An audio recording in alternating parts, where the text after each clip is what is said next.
भाईजान ना करे जनाब, $70 पर बैरल के करीब जो है वो पेट्रोल पहुंच गया है। भारत में 100 रुपये से ऊपर है, एमपी में 118 के करीब है। ऐसा मैं नहीं कह रहा हूँ, ऐसा बच्चों ने बोला था जब मैंने ये इंस्टा पे रील डाली थी। तो लखनऊ में भी 101 के करीब है। 6-7 रुपये जो है अभी ऊपर ही चल रहे हैं। सीएनजी डीजल के भी कल प्राइस अनाउंस हुए हैं, अनचेंज्ड हैं। फिर से शुरू करें, पेट्रोल डायनेमिक समझे, बढ़ा तो फट से देंगे, घटाएंगे नहीं। तो कुछ बच्चों के डाउट्स थे जो मैं यहाँ पे क्लियर कर दे रहा हूँ। देखो भाई, एक चीज़ मैं क्लियर और कर दूं कि अगर आप अच्छे से प्यार से पूछोगे, चीज़ें आराम से पूछोगे, रिस्पेक्ट करके पूछोगे तो ठीक है। नहीं पूछोगे तो मैं ब्लॉक कर दूंगा सीधा, ठीक है। तो चलिए शुरू करते हैं। आशा करता हूं आप सब बहुत अच्छे होंगे। मेरा नाम है सिद्धांत अग्निहोत्री, स्टडी ग्लोस पे आपका बहुत बहुत स्वागत है। आज हम 16वीं स्किल सिखाएंगे। तो अभी भी ये कोर्स हमारा लाइव है, डिस्क्रिप्शन कमेंट बॉक्स में लिंक है। तो भाई पेट्रोल की जहां तक हम बात करते हैं तो पेट्रोल डायनेमिक्स, हरदीप सिंह पुरी उनका कैबिनेट अब वो हटने वाले हैं, वो पेट्रोलियम मिनिस्टर हैं। जो यूनियन मिनिस्टर ऑफ स्टेट है पेट्रोलियम के, सुरेश गोपी, उन्होंने बोला कि अभी पेट्रोल दाम जो है वो नहीं घटने वाले, अभी थोड़ा सा वक्त लगेगा, है ना। केरल में एम्स का उद्घाटन करने का, तब उन्होंने बोला कि पेट्रोल दाम अभी रहेंगे। कितना बढ़ा है? लगभग 4 रुपये तो बढ़ा है, तो रहने दो। अब हम इसके बारे में जानते हैं। देखिए, जहां तक पेट्रोल की बात है तो सबसे पहले आपका क्रूड ऑयल आता है, ठीक है। 45 वो पीपा होता है, बैरल, ठीक है। तो क्रूड ऑयल आएगा। उसके बाद आपका डीलर कमीशन आता है। क्रूड ऑयल लगभग 45 से 50 के बीच में होता है, और भी कम हो सकता है, 36 से 40 रुपये मान लेते हैं। फिर डीलर का कमीशन आता है। डीलर कमीशन और जो कंपनी यूज करती है ना, कंपनी जो स्टोरेज के लिए होता है, ट्रांसपोर्टेशन के लिए, उन सबको मिला के लगभग 5 से 10 रुपये, तो 50 रुपये हो गया। उसके बाद आते हैं आपके टैक्सेस। स्टेट टैक्स लगाती है और सेंट्रल एक्साइज ड्यूटी लगाती है, वो लगभग 40 से 50 रुपये के करीब होता है। तो जो पेट्रोल आपको मिल रहा है उसमें आधा सरकार टैक्स लगा रही है। अब दोस्तों, सरकार की भी मजबूरी है। सरकार जो है वो, हम अगर बात करते हैं तो सरकार अपने आप जो टैक्स है, जो रेवेन्यू है, वो पेट्रोल से भरती है। पेट्रोल जीएसटी के अंदर नहीं है। स्टेट को बहुत घाटा हो जाएगा। स्टेट वैसे ही उनके पास टैक्सेस नहीं है। जीएसटी कॉम्पनसेशन का अभी भी वो केस चल ही रहा है। तो सरकार क्या कर रही है? स्टेट टैक्स लगा रही है, और स्टेट ज्यादा टैक्स लगाती है सेंटर से। अभी सेंटर ने एक्साइज ड्यूटी घटाई थी, पर उससे कोई मतलब नहीं है। अब दोस्तों, बात यह है कि जैसे बड़ी बड़ी कंपनीज हैं, भारत पेट्रोलियम हो गई, इंडियन ऑयल कॉरपोरेशन हो गई, है ना, एचपीसीएल, हिंदुस्तान पेट्रोलियम हो गई, ये सरकारी कंपनी है जो पेट्रोल निकालती है। बाकी प्राइवेट रिलायंस भी है और भी अडानी भी है। अब ये क्या करती हैं? ये भाई पहले तो इन्होंने लॉसेज एब्जॉर्ब किए। सुरेश गोपी बता रहे कि 12,000 करोड़ तक लॉसेस थे जो हमने एब्जॉर्ब किए हैं। तो इसीलिए हम इसको तुरंत नहीं घटाएंगे। एक और चीज, 2010 में, 2010 में पेट्रोल को मार्केट प्राइसेस के ऊपर छोड़ दिया। अब आपको बहुत लोग ये भी कहते हैं कि भाई ये तो मार्केट के ऊपर है, इसमें सरकार क्या करे? भाई मार्केट के ऊपर पेट्रोल के प्राइसेस हैं, टैक्स सरकार के हाथ में है। तो पेट्रोल सरकार ही कंट्रोल करती है कि कितने रुपए लीटर बिकेगा, वो है ना।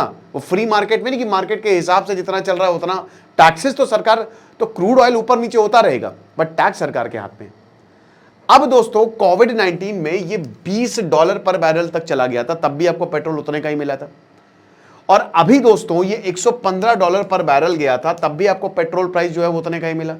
पेट्रोल 100 रुपए से बढ़ा दिया, मतलब 6-7 रुपए बढ़ा दिया। अभी ये $70 पर बैरल पे ट्रेड कर रहा है, लेकिन तब भी आपको पेट्रोल जो है वो उतना का ही नहीं मिल रहा है। उसका रीजन दोस्तों, सबसे बड़ी बात यह है कि देखिए, एक्चुअली पहले यहां पे पेट्रोल कंपनीज ने जबरदस्त लॉसेस सहे, तो कॉम्पनसेशन में भाई टाइम लग रहा है, ठीक है, यही होता ही है।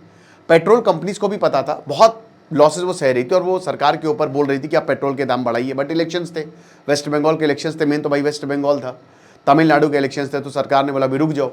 उसके बाद उन्होंने पेट्रोल के दाम बढ़ाए। गलती क्या कर दी सरकार ने कि उन्होंने पहले बोल दिया कि हम नहीं बढ़ाएंगे, बट उन्होंने बढ़ाए। अब क्या है कि भाई कंपनीज ने हजारों करोड़ का घाटा सहा, अब वो कॉम्पनसेट भी करेंगे। कंपनीज को पता था कि पेट्रोल के दाम नीचे जाएंगे ग्लोबली, और तब हम पैसा कमाएंगे।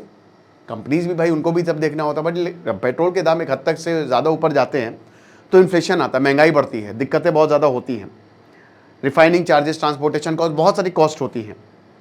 और इंडिया जो है वो अपना 80 से 85% क्रूड ऑयल बाहर से मंगाता है, तो इंडिया एनर्जी डिपेंडेंट है।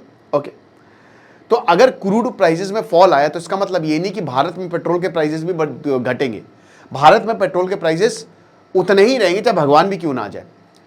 अब सरकार ये कह रही है कि भाई अभी पेट्रोल के प्राइसेस रहेंगे, लॉसेस हम कॉम्पनसेट करेंगे, लेकिन मेरा सवाल एक और है, और यही मैं आपको भी बताना चाहता हूं कि मेरे भाई, अगर कल को जाकर आपने 1-2 साल पेट्रोल के दाम और गिर जाते हैं तो क्या आप घटाओगे?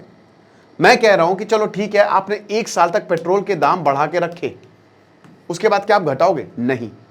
लिख के दे रहा हूं दोस्तों, यही इतिहास रहा है। पेट्रोल के दाम $0 पर बैरल भी हो जाए ना, तब भी पेट्रोल के दाम नहीं घटेंगे, पेट्रोल के दाम उतने ही रहेंगे।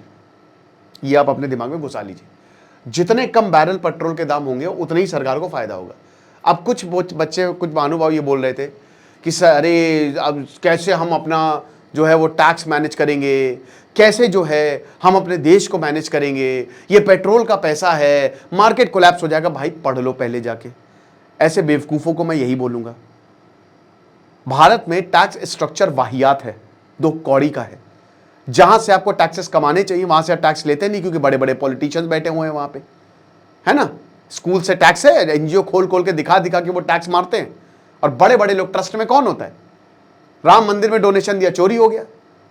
ये क्या बकवास है यार, थोड़ी तो पढ़ाई कर लो भाई। टैक्सेस जो स्ट्रक्चर है भूल जाओ। हर इंसान अपनी उम्मीद से ज्यादा टैक्स दे रहा है यहां पे, हर चीज पे आपको टैक्स देना है। और मिडिल क्लास तो मर रहा है, और वही सबसे ज्यादा भारत के लिए कर रहा है।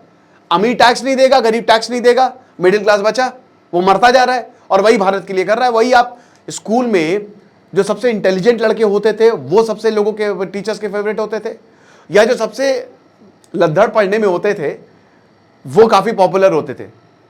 बाकी बीच वाले, जो मिडिल वाले, उनको कोई नहीं देखता था। यही है सरकार के साथ इस देश में, कि जो सबसे अमीर है उसको टैक्स नहीं देना, सबसे गरीब को टैक्स नहीं देना।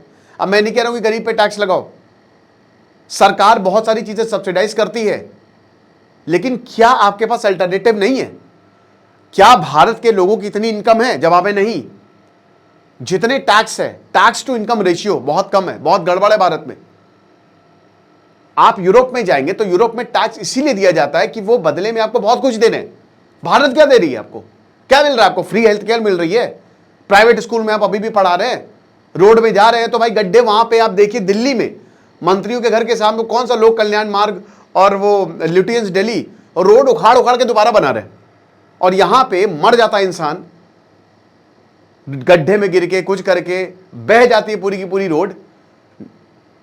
यार फालतू की बात। देखो भाई, भारत की, हम भारत के रहने वाले, तो भारत की कमियों को उजागर करना हमारा दायित्व है, लेकिन अंधभक्त मत बनो कि कुछ भी बोलो और कुछ भी करो। बर्बादी तुम्हारे ऊपर ही आएगी। मंत्रियों को कोई उतना मतलब नहीं होता है, उनके जो बच्चे हैं वो पढ़ रहे हैं। एक नाथ शिंदे के बेटे आने वाले पॉलिटिक्स में, बाहर पढ़ रहे हैं, वो एसी में है, बढ़िया है। उनको तब लगता है जब बहुत ज्यादा उनके ऊपर प्रेशर आता है। अगर ऐसा होता तो भारत अभी तक डेवलप हो गया होता। और भारत को डेवलप करने के लिए आपके पास अल्टरनेटिव्स हैं। पेट्रोल, इसके भी अल्टरनेटिव्स हैं, समझ रहे हो। पेट्रोल का E20 वाला भी, मैं इस पर भी अलग लेक्चर लूंगा, अभी बनाऊंगा, उसको भी मैं से बस्ट करूंगा कि पानी खराब हो जाएगा किसान भाई, ऐसा नहीं है। देखिए E20 is the need of the hour, ये भी मैं आपको बता दूं। एथेनॉल भारत के लिए बहुत ज्यादा जरूरी है, अब वो मैं अलग लेक्चर में आपको बताऊंगा। तो ऑयल कंपनीज प्राइस एडजस्टमेंट को, इसको प्राइस स्मूथिंग कहते हैं, वो यूज करती है, प्राइस को एडजस्ट करती हैं कंपनीज। तो ये तो मैंने बता ही दिया। तो टैक्सेस जो होते हैं ना, वो सबसे, this are the major part. तो अब नहीं घटेंगे भाई, एक बार पेट्रोल के दाम बढ़ गए तो नहीं घटने वाले, क्योंकि यही टैक्सेस से सरकार रेवेन्यू कमाती है। और सरकार अपना रेवेन्यू नहीं मारेगी, वो तो चाहती है कि हाँ भैया, क्योंकि लोग भूल जाएंगे, हाँ एक हद से ज्यादा, क्योंकि फिर इन्फ्लेशन आउट ऑफ कंट्रोल, फिर दिक्कत हो जाएगी। तो आई होप ये चीजें आप समझ गए होंगे। ये मेन रीजंस होते हैं कि भले ही कितना भी नीचे चला जाए क्रूड ऑयल, वो नहीं घटाएगा। अब अगर आपको जो भी लगता है मुझे कमेंट बॉक्स में बताइएगा, आपके क्या पॉइंट्स हैं आप जरूर मुझे कमेंट बॉक्स में बताएं। कुछ नहीं, पढ़ते रहिए। दिस इज सिद्धांत अग्निहोत्री साइनिंग ऑफ।